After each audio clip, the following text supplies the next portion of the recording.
You ever get handed an eviction notice for land you own? Not just a warning or a finino. I mean a white envelope, big bold HOA letterhead stamped across the top, dropped right into your gate like a threat left on your doorstep. Pay $25,000 or vacate the property. That's what it said. Not a call, not a meeting, just three black SUVs sitting out on the dirt road, board members with clipboards and cell phones recording, already acting like it was a done deal. The president, sunglasses on, all calm confidence, looked at me and smiled, said, "You're outside compliance. You have 10 days. I told her, plain as day, this ranch isn't even in your HOA. She laughed, said it didn't matter anymore. And right then, standing by my fence, I saw what they Mesita half-buried survey marker, rusted and stubborn, but still there. That marker proved the only authority ending 30 feet shy of my property. And what they didn't know was that I'd already documented every threat, every trespass, every fake fee they tried to float. See, they thought they'd scare me into backing down. But all they did was hand me the cleanest court victory of my life. I didn't inherit this ranch. No family land, no safety net, no backup property to run to. I bought it myself dollar by dollar, saying no to vacations, new cars, the stuff everyone else said yes to. When I finally signed the deed, I wasn't chasing luxury, I was chasing control. Control over my time, my space, my future. That's why I bought outside the HOA line. I'd seen how those organizations operated, how the rules bent, depending on who you were, how letters and fines showed up when the mood shifted. I wanted none of it. I wanted land where the boundaries were written in law, not in meetings behind closed doors. Was the ranch perfect?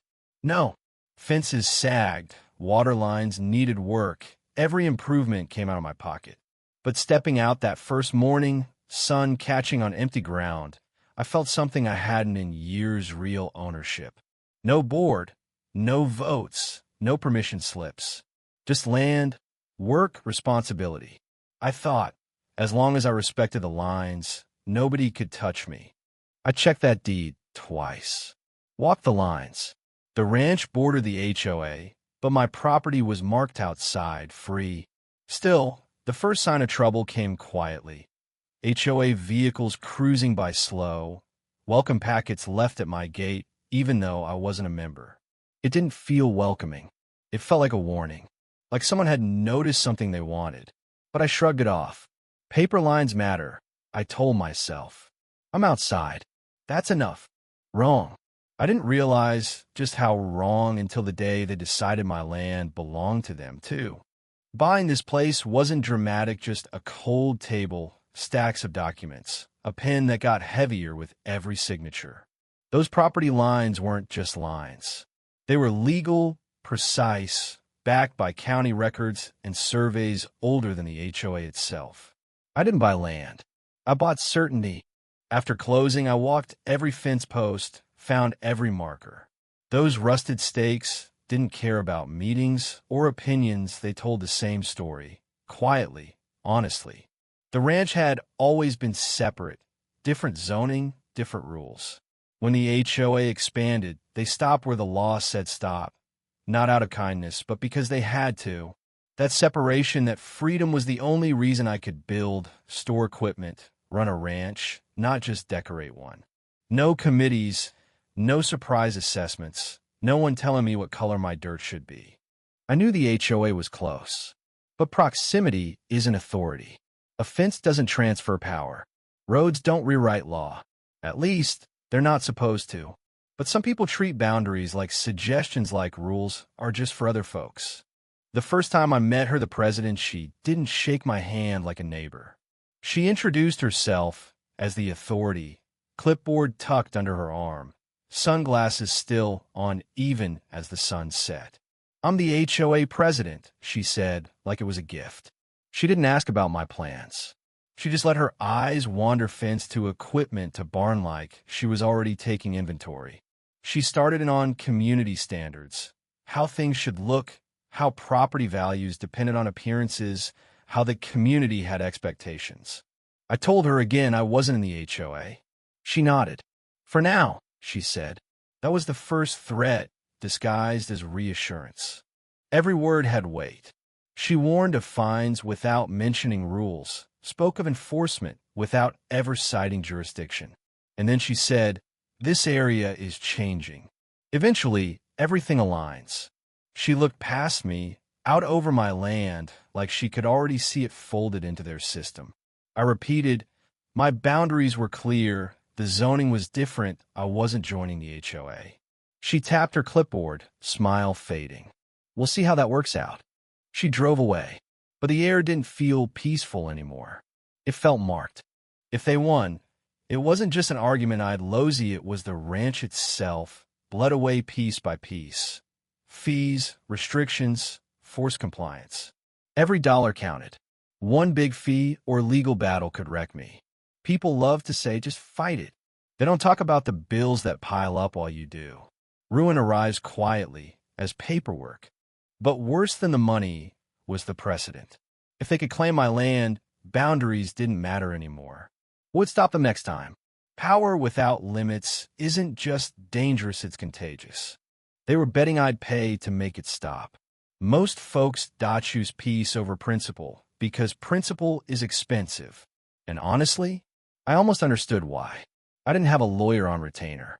I was one person against a machine. But if I let it go, it'd happen again. To me, to someone else. Their story would become policy. The letters started arriving first polite, then sharper. Compliance, alignment, cooperation, words that sound optional until you read the fine print. Then came the fines, non-conforming land use, visual inconsistency. Not a single citation of actual law, just HOA bylaws were cited like scripture.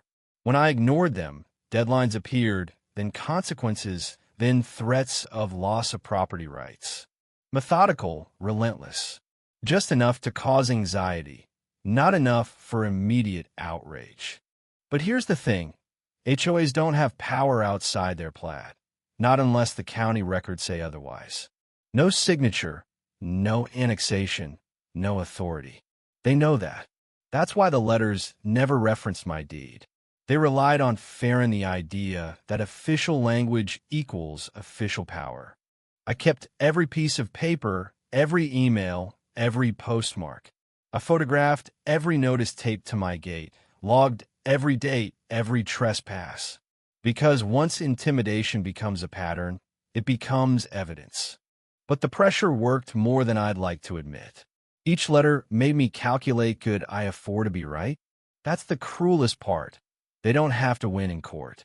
They just need you to quit before you get there. And when paper threats didn't work, they stepped it up. Fresh tire tracks by my fence. Gates left just a little wrong. Board members standing on my side of the property line, clipboards out, snapping photos. "We're just observing," they said.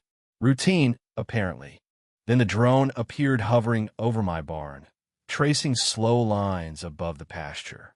After that, SUVs idling near the road, never getting out, just watching. The ranch stopped feeling like mine. Every sound made me tense. Work slowed. I was always listening, always waiting. They weren't enforcing rules. They were shrinking my world, making the ranch feel smaller, less safe, less worth defending. That's what intimidation does. Makes you desperate for peace. Makes you consider giving in just to have quiet again. When that didn't break me, they changed tactics, whispered to neighbors, spread rumors about my zoning, my use of the land. Said I was causing fines, environmental issues, trouble for everyone. People who once waved now looked away. Isolation, slow and cold, settled in. It's easier to blame the problem than question the system. I tried to explain, showed my papers, but most folks just wanted the discomfort to go away. Then the demand came $25,000, special compliance assessment, due in 10 days, or they'd pursue eviction. That word eviction wasn't just a threat, it was a scare tactic. I sat at my kitchen table, letter in hand, calculator on the other, running numbers I didn't have. I told myself not to panic. I panicked anyway. And I'll tell you the truth most folks won't say. The law might be on your side, but fear is on theirs. That night, I nearly wrote the check just to make it stop. That's what they were counting on. But then I caught myself. If I paid, it wouldn't end. It'd teach them exactly how far to push next time. I tore the check in half and started getting ready to fight for real. First call, not a lawyer surveyor. He measured every inch, checked every marker, verified what the records already said. My land was outside the HOA. Next, I gathered every county record, zoning map, deed chain. My documentation grew thick: photos, threats, surveys, plats. I stopped imagining outcomes and started preparing for the inevitable. When the HOA filed in court, accusing me of noncompliance, the panic was gone. I smiled. In court, intimidation doesn't matter. Proof does. They came in confident, spoke about community values, compliance, their authority. The judge listened, then cut right through. Let's clarify jurisdiction, he said. The HOA's lawyer waved their own map around, but the judge shook his head. Where's the annexation? Where's the deed? He looked at me. I handed him the stamped survey, the county plat, the zoning records. It was over before it began. The judge asked the HOA, "You entered land outside your jurisdiction, issued threats, trespassed why?" The president tried to claim it was a mistake, but the paperwork didn't argue. The judge dismissed their actions, ordered them to cease contact, warned of legal penalties if they stepped over again. As I left, I felt something heavier than victory relief, like someone had lifted a weight I'd carried for months. The HOA president tried to save face, but their power had vanished under the fluorescent courtroom lights. Back in the community, word spread. Neighbors who'd avoided me now nodded. A few apologized. Some just respected the fence again, not out of fear, but understanding. Inside the HOA, things unraveled: emergency meetings, outside consultants, fines refunded, legal bills explained. The president stopped showing up. Her name quietly disappeared from the board. Justice didn't come with celebration, it came as space. Space to breathe, to walk my land, to feel safe again. That's what real justice feels like. Not loud, not vengeful, just the world setting itself right. What did I learn? Power isn't about volume. It's about proof. HOAs want you to fear them more than you understand them. But when the truth is documented, when boundaries are real, the noise fades away. The law doesn't run on intimidation.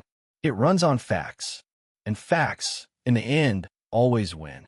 And here's what still gets me. How many people out there have gone through the same? How many paid up just to make the pressure stop? How many lost their land not to law, but to exhaustion? So tell me, where do you stand? Where does authority end and ownership begin? Drop your story in the comments. Let's bring these fights into the open, because the more we talk, the less room there is for intimidation to hide. If you've ever been through something like this, or you're fighting now, you're not alone. And if you just learned what real boundaries look like, then forget it. Because at the end of the day, they tried to evict me from land they never owned.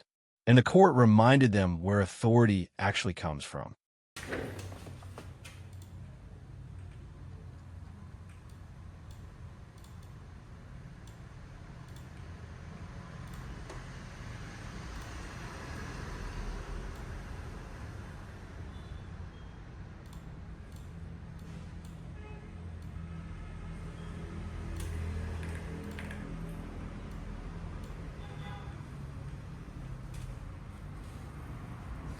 Cảm ơn tất cả các bạn đã xem video.